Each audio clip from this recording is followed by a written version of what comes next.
Сакам да се заблагодарам до Државна изборна комисија што денеска во име на граѓаните на општина Куманово ми го врачи уверението за новиот градоначалнички мандат, воедно да се заблагодарам и на сите граѓани на Куманово кои што ми дадоа поддршка на овие избори, но и на тие од кои што не ја добив, дека ќе ги уверам во следниот мандат дека Куманово ќе го реализира сето тоа што беше ветено и составен дел на мојата изборна програма.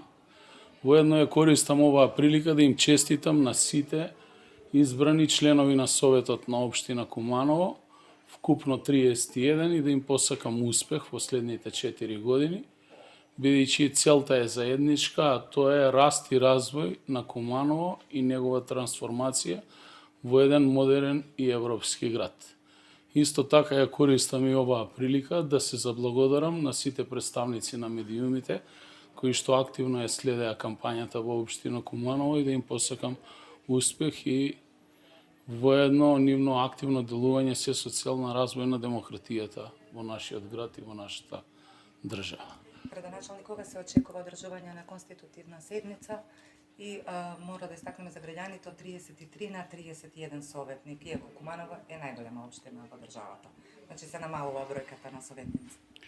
Па конституирањето на советот не е во моја надлежност, тоа е во рацете на советот. Согласно деловникот, од овој момент во рок од 5 до 10 дена треба да се конституира советот.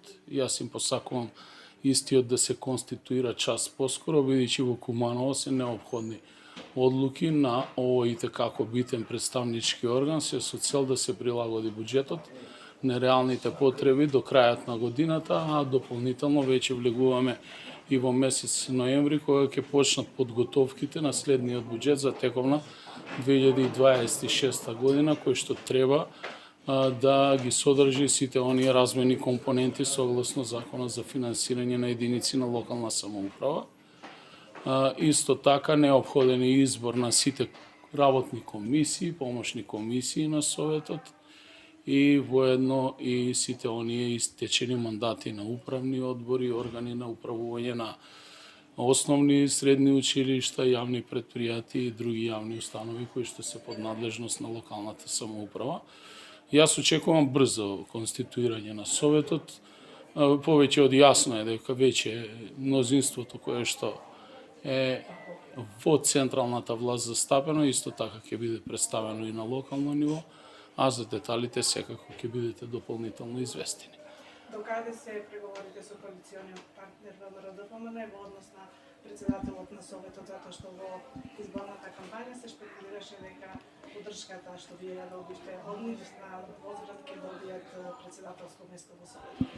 Немало никакви договори по однос на распределби на места во предизборниот период, ниту пак предизборни коалиции. Имаше отворени поддршки од страна на знам кон кандидатите на ВМРО-ДПМН низ целата држава, воедно и на Влен, а исто така јас како кандидат на знам ја добив поддршката на нашите партнери во владата од централно ниво, ВМРО-ДПМН и Влен, и немало такви преговори и разговори. Тоа ќе се случува во следните денови.